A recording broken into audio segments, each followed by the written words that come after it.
Hello students, good morning all of you. आज फिर से वेलकम है आप लोगों का हमारे दूसरे क्लास में संस्कृत स्टूडेंट्स के लिए। देख लीजिए, मैंने सोचा था कि आज आप लोगों को मैं समास पढ़ा दूं, लेकिन मुझे लगता है कि समास पढ़ने से पहले आप प्रत्यय पढ़ लें तो ज़्यादा बेहतर होगा, आप समास को समझ पाएंगे। तो सिलेबस में भी आपके ये प्रत्यय है, तो एक काम करती हूँ कि पहले प्रत्यय के बारे में आप समझिए। आपने 9th में उपसर्ग पढ़ा था, 10th में आपको प्रत्यय पढ़ना है। और प्रत्यय क्या है, प्रत्यय किसे कहते हैं, प्रत्यय का अर्थ क्या है, प्रत्यय के कितने भेद हैं, इनमें से कुछ सिलेबस में दिया हुआ है जिसको आपको आज मैं पढ़ा देती हूँ। तो देखिए, सबसे पहले क्या कहता है कि प्रत्यय है क्या। तो देखिए, प्रत्यय है कि प्रत्यय में शब्दांश होते हैं जो किसी शब्द या धातु के पीछे जुड़कर उनके अर्थ को परिवर्तित कर देते हैं। क्लियर हो गया? क्या क्लियर हुआ कि प्रत्यय में शब्दांश होते हैं जो किसी शब्द या धातु के पीछे जुड़कर उनके अर्थ को परिवर्तित कर देते हैं। कोई भी शब्द है, कोई भी धातु है, उसके पीछे जब हम प्रत्यय लगाते हैं तो वह शब्द परिवर्तित हो जाता है, और जब शब्द का परिवर्तन हो जाता है तो स्वाभाविक है कि उसका अर्थ बदल जाता है। तो शब्दों के अर्थ को बदलने के लिए हम प्रत्यय लगाते हैं। प्रत्यय के कितने भेद हैं? तो प्रत्यय के 3 भेद हैं। कौन कौन? तो कृदंत प्रत्यय है, तद्धित प्रत्यय है और स्त्री प्रत्यय है। तद्धित प्रत्यय का मतलब होता है, तद्धित प्रत्यय कहते हैं, आप इसको नोट कर लेंगे कॉपी में। कृदंत प्रत्यय का मतलब होता है कि धातुओं के पीछे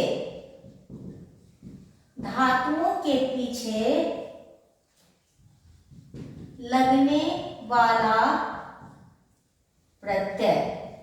ठीक है, धातुओं के पीछे लगने वाला प्रत्यय। और धातु क्या है?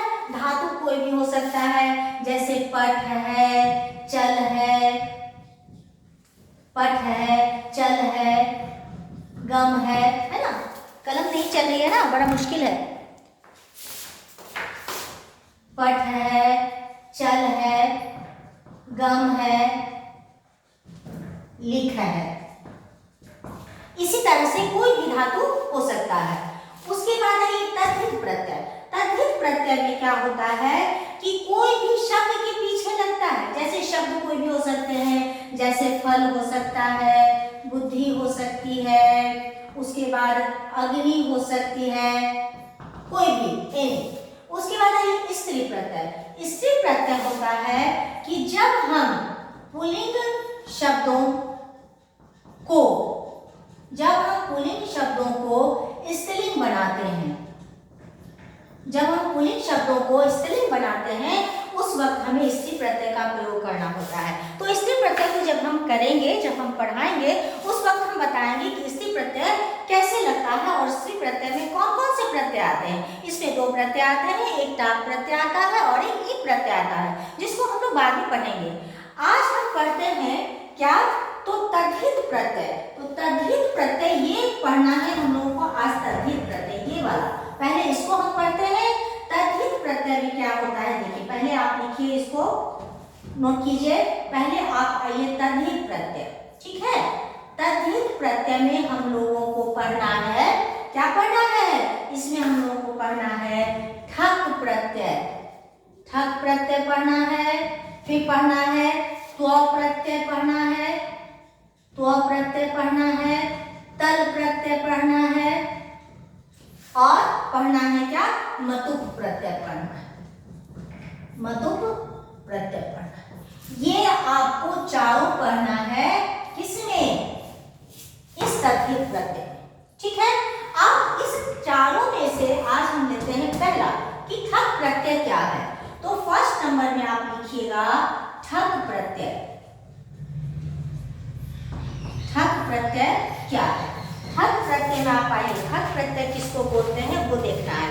ठक प्रत्यय में आप लिखिएगा कि संस्कृत में जब हम भाववाचक संज्ञा बनाते हैं, किसी भी शब्द का जब हम भाववाचक संज्ञा बनाते हैं तो वहां पर ठक प्रत्यय लगता है। आप लोगों ने नीचे की क्लासों में हिंदी में पढ़ा होगा कि भाववाचक संज्ञा कैसे बनाया जाता था, तो याद होगा आप लोगों हिंदी में कि जैसे मीठा से मिठास, बच्चा से बचपन, लड़का से लड़कपन, बूढ़ा से बुढ़ापा, ये जो भाववाचक संज्ञा बनती थी हिंदी में, बचपन में आप लोग बनाते होंगे, उसी तरह से यहाँ संस्कृत में ठक प्रत्यय लगाकर हम कैसे शब्द बनाते हैं ये हम आपको आज बताएंगे। तो ठक प्रत्यय की परिभाषा में आप लिखेंगे कि संस्कृत में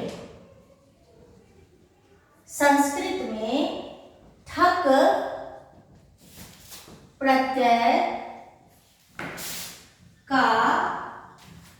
प्रत्यय का प्रयोग भाववाचक संज्ञा एवं विशेषण बनाने के लिए होता है,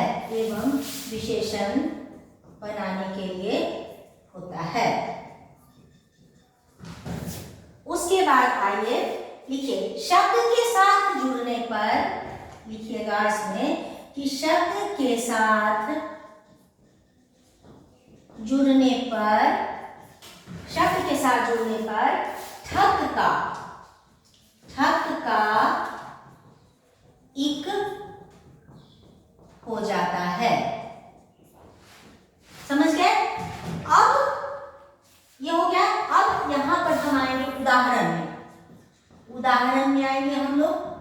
उदाहरण से पहले फिर से आप समझ लीजिए कि ठक प्रत्यय क्या कह रहा है। ठक प्रत्यय बोल रहा है कि संस्कृत में ठक प्रत्यय का प्रयोग भाववाचक संज्ञा एवं विशेषण बनाने के लिए होता है। विशेषण आप समझते हैं, भाववाचक संज्ञा मैंने आपको बताया कि कैसे बनता है, लेकिन विशेषण क्या है आपको विशेषण भी पढ़ा होगा नीचे की क्लासों में हिंदी में।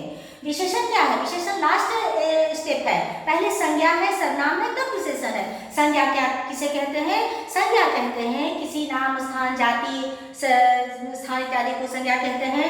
और संज्ञा के स्थान पर जो प्रयुक्त तो होता है उसको सर्वनाम कहते हैं। लेकिन फिर विशेषण किसको बोलते हैं? तो संज्ञा और सर्वनाम की जो विशेषता बताता है उसको विशेषण कहते हैं। तो यहाँ पर विशेषता हो जाती है जब भाववाचक संज्ञा हम बनाते हैं किसी शब्द में प्रत्यय जोड़कर, तो वह एक तरह से विशेषण हो जाता है जो शब्द को परिवर्तित करता है। अब आइए देखिए, इसका आपने समझा कि ठक ही इक हो जाता है। जब हम ठक प्रयोग लगाएंगे किसी शब्द के साथ तो ठक के बदले में वहां पर हम इक करेंगे।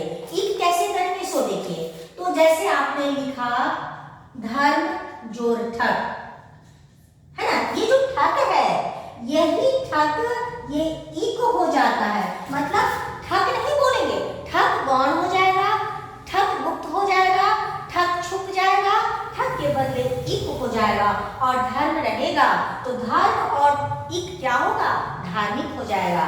तो इसका उल्टू हो जाएगा क्या? धार्मिक। बात समझ में आ गई? धार्मिक। उसके बाद फिर सेकेंड में आइए संसार जो ठक, फिर ये ठक क्या हो गया? ठक गौण हो गया। ठक के बदले हमारा इक आ गया और इक के जब आ गया तो संसार से हमारा हो जाएगा सांसारिक। क्या हो जाएगा हमारा? सांसारिक। ठीक है। फिर थर्ड में आइए। अब आप खुद बना लेंगे, मुझे कहने की जरूरत नहीं है, अब आप बनाते चले जाएंगे। देख लीजिए कैसे बनेगा। वर्ष प्लस ठक इक्वल टू, थर्ड फोर में आइए सप्ताह प्लस ठक क्या होगा? फिर 5 में आइए वर्ष प्लस ठक क्या होगा? ठीक है। फिर 6 में आइए अध्यात्म जोड़ ठक क्या होगा? बता सकते हैं? बताइए क्या हो सकता है?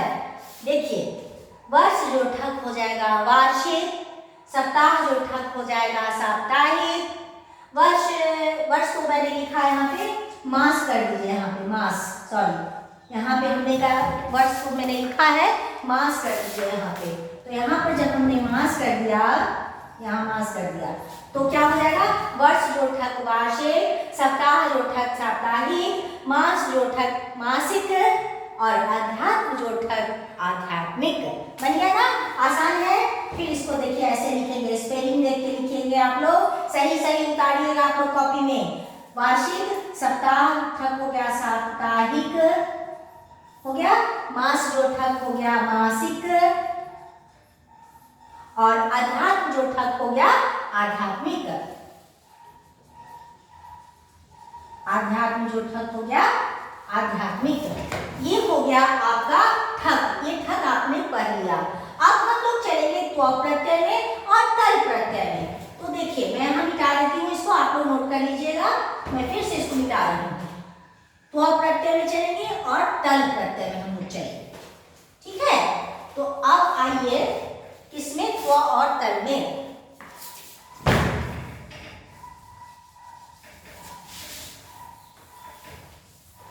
देखिए अब आइए सेकेंड नंबर में त्व प्रत्यय, त्व प्रत्यय, और इधर कर दीजिए तल प्रत्यय, तल प्रत्यय, त्व प्रत्यय तल प्रत्यय, ठीक है।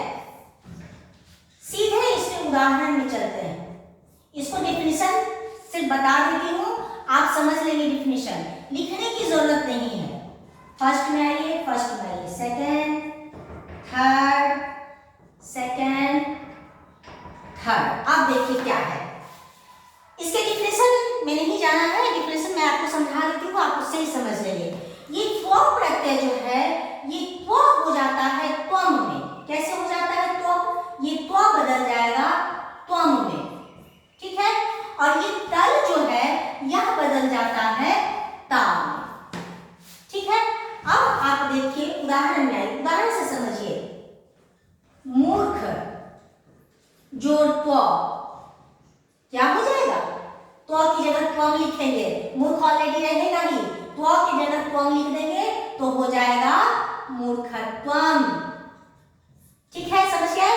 और यही पर यही चीज जब हमने रिपीट कर दिया तो मूर्ख जोड़ तल हमने कर दिया, तो तल की जगह पर हम ता लिखेंगे तो क्या हो जाएगा? मूर्खता, यहां हो जाएगा मूर्खता। अब आइए सेकेंड उदाहरण में, चपल, चपल जो त्व, फिर त्व की जगह पर त्वम तो चपलत्वम, चपलत्वम, ठीक है। और यहां पर चपल जोड़ तल, तल की जगह पर ता आ जाएगा तो हो जाएगा चपलता। चपलता का अर्थ होता है चंचलता। फिर आइए लघु, लघु जोड़ त्व क्या हो जाएगा? त्व की जगह पर त्वम हो जाएगा, लघुत्वम, लघुत्वम। और फिर यहाँ पर लघु जोड़ तल, तल क्या हो जाएगा? ता में आ जाएगा तो हो जाएगा लघुता, ठीक है, समझ में आया। उसी तरह से फिर लिखिए चौथा नंबर में मानव, मानव जोड़ त्व क्या हो जाएगा? त्व की जगह त्वम हो जाएगा तो मानवत्वम क्या हो जाएगा? मानवत्वम। और यहीं पर हो जाएगा फिर चौथा नंबर में मानव जोड़ तल क्या हो जाएगा? बोलिए क्या हो जाएगा? मानवता, मानवता। समझ में आया है ना आसान?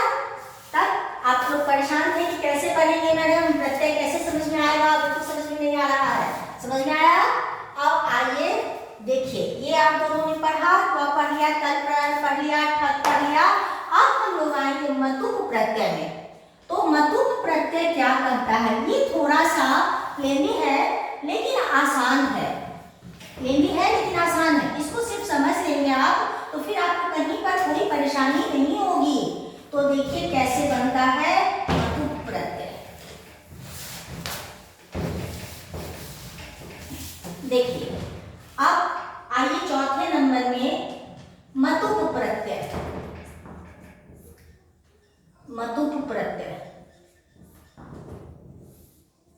ये मतुप प्रत्यय जो है इसको देखिए क्या होता है, इसको पहले आप समझिए। मतुप प्रत्यय, मतुप प्रत्यय कह रहा है कि इसमें सबसे पहले आप समझिए कि अकारांत शब्द, आकारांत शब्द, इकारांत शब्द, दीर्घ इकारांत शब्द, उकारांत शब्द और ओकारांत शब्द से बने हुए शब्दों में कैसे हम मतुप प्रत्यय लगाएंगे तो उसका शाब्दिक अर्थ बदल जाएगा।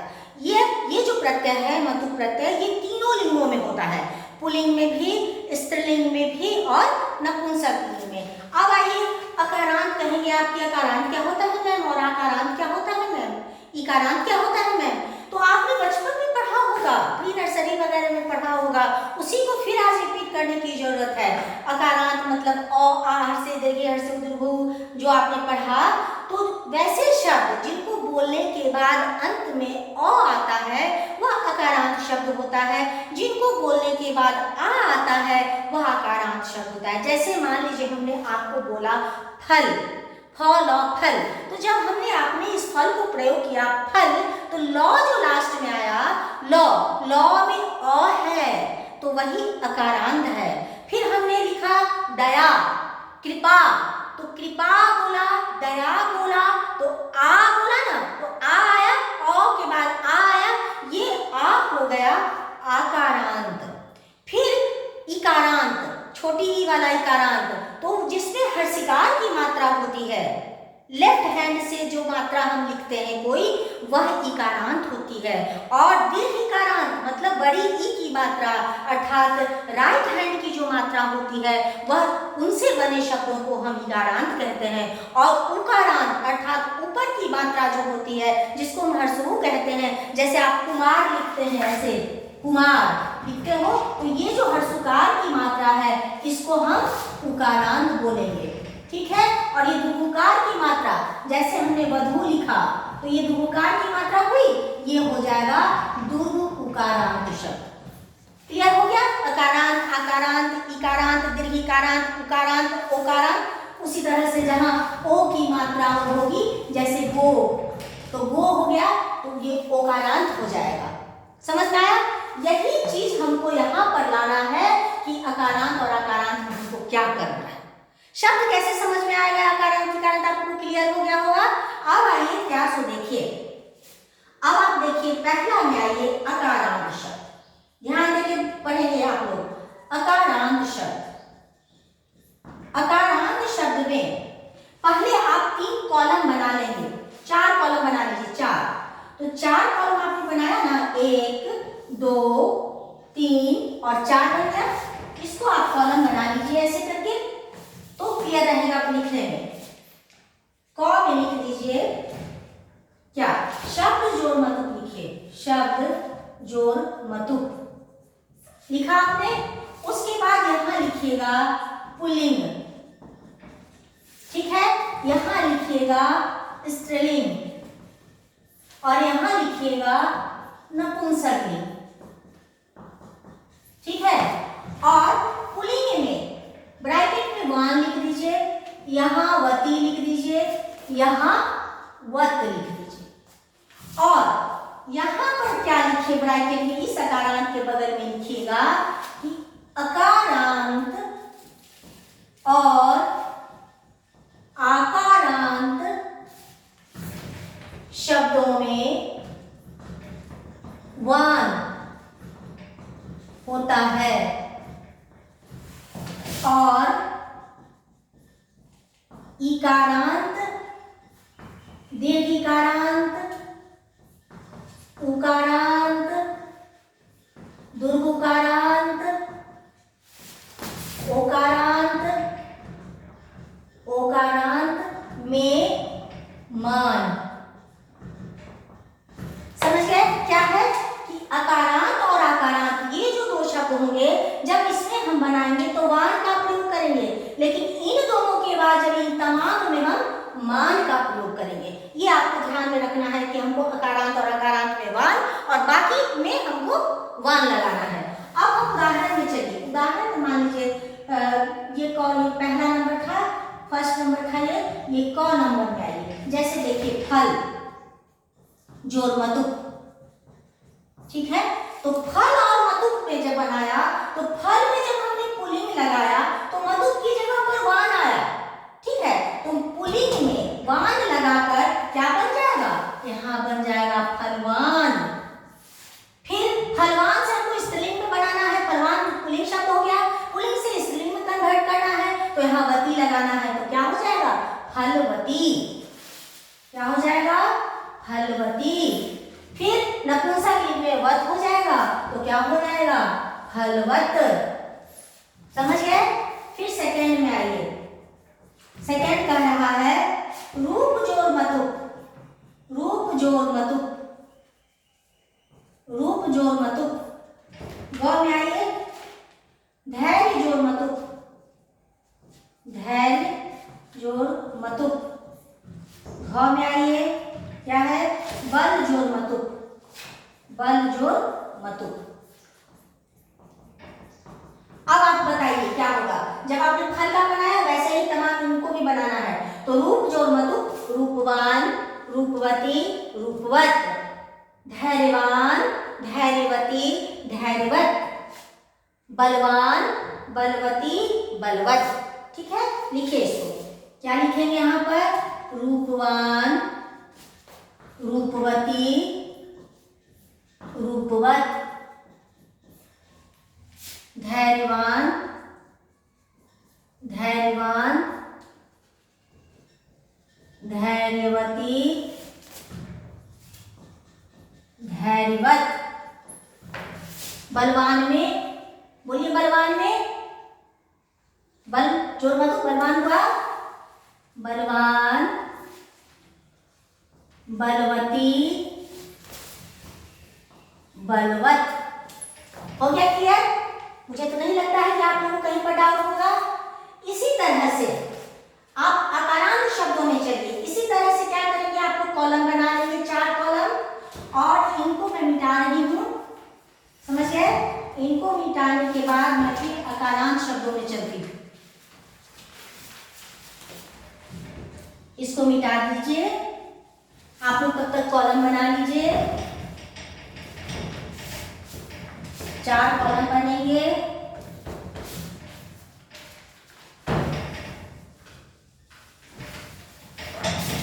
ये रहा।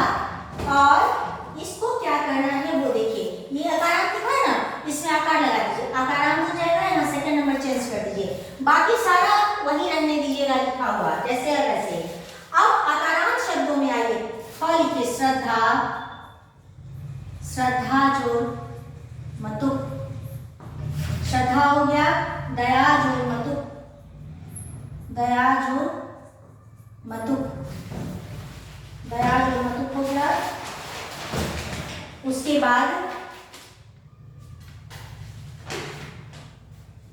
बाद विद्या, विद्या जोर मतुक। अब देखिए यहाँ सब जगह आ की मात्रा है। श्रद्धा में आ है, दया में आ है, विद्या में आ है, तो ये आकारांत शब्द हो गया। और जैसे आकारांत में आपने बनाया था फलवान, फलवती, फलवत, वैसे ही आपको आकारांत में भी बनाना है। जैसे श्रद्धा जोर मतुक, श्रद्धावान, श्रद्धावती, श्रद्धावत, फिर दयावान, दयावती, दयावत, फिर विद्यावान, विद्यावती, विद्यावत। लिखिए इसको ऐसे। श्रद्धावान, श्रद्धावती, श्रद्धावत, फिर लिखिए दयावान, दयावती, दयावत, विद्यावान, विद्यावान, विद्यावती, विद्यावत। हो गया? ये रखिए। अब मैं ऊपर में जाती हूँ। अब हम चलेंगे कहाँ? वो देखिए। मतुक प्रत्यय में आपने पढ़ लिया इसको, अकारांत और अकारांत। अब चलिए इकारांत शब्द में। 3rd नंबर इकारांत शब्द। उसी तरह से कॉलम बनाएंगे पुल्लिंग, स्त्रीलिंग और नपुंसक लिंग का, और स्टार्ट में रखेंगे शब्द प्लस मतुक, शब्द प्लस मतुक रखेंगे। कॉलम बना लेंगे 4, 1 2 3 4, इधर 4 हो गए,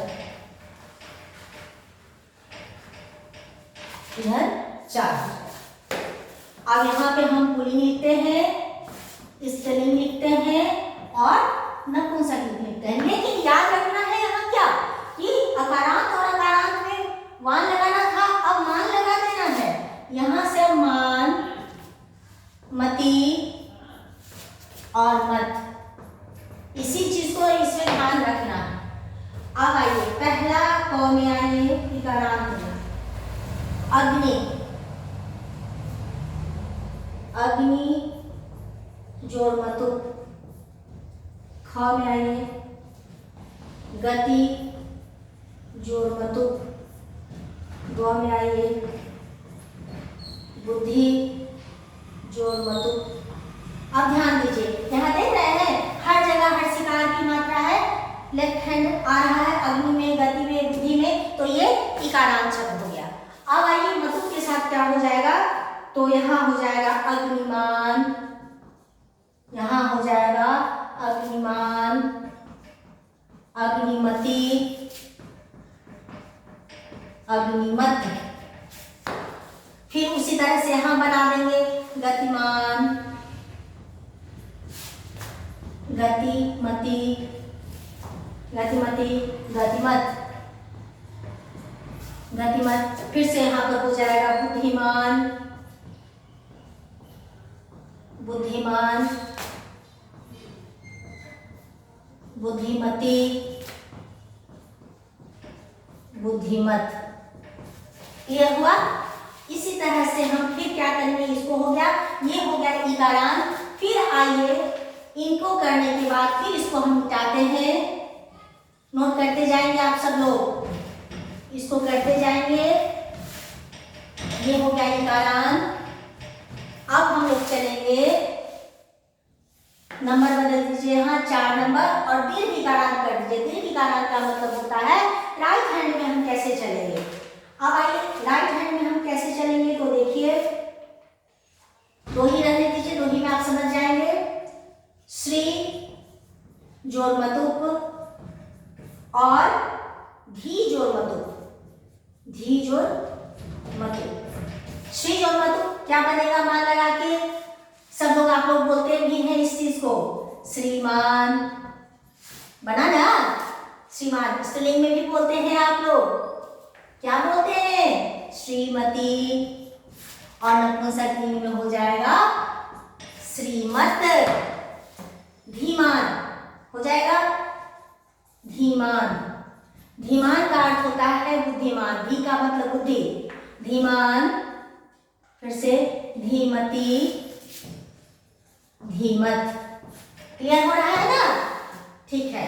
अब आइए फिर इकारांत हो गया। अब हम लोग चलते हैं उकारांत पे। फिर इसको हम मिटा दें, इसमें हम उ लगा दें उकारांत, यहाँ नंबर बदल दें 5, ठीक है। और फिर इसको फिर हम लोग मिटा दें, कॉलम ऐसे ही बना रहेगा आप लोगों का हर जगह।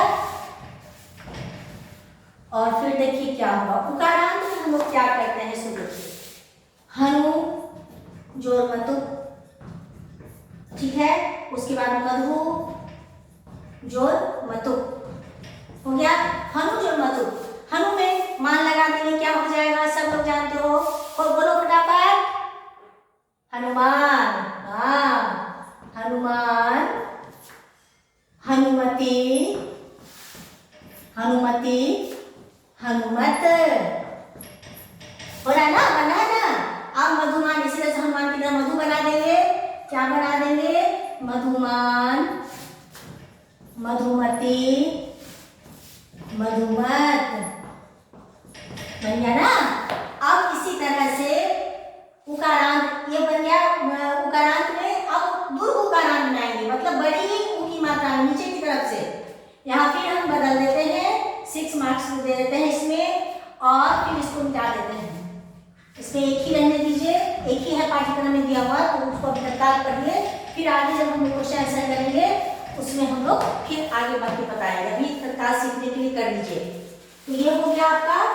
अब आइए उकारांत में वधु, वधु जोड़ मतुप, क्या हो जाएगा मान लगाकर, वधुमान, वधुमान, वधुमती, वधुमत।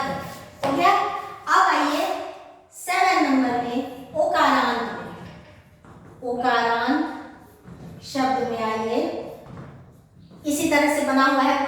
स्त्रीलिंग और नपुंसकलिंग। इसके क में आ जाते हैं हम लोग गो, देख रहे हो ओकार की मात्रा है गो, गो जोड़ मतुप क्या हो जाएगा, गोमान,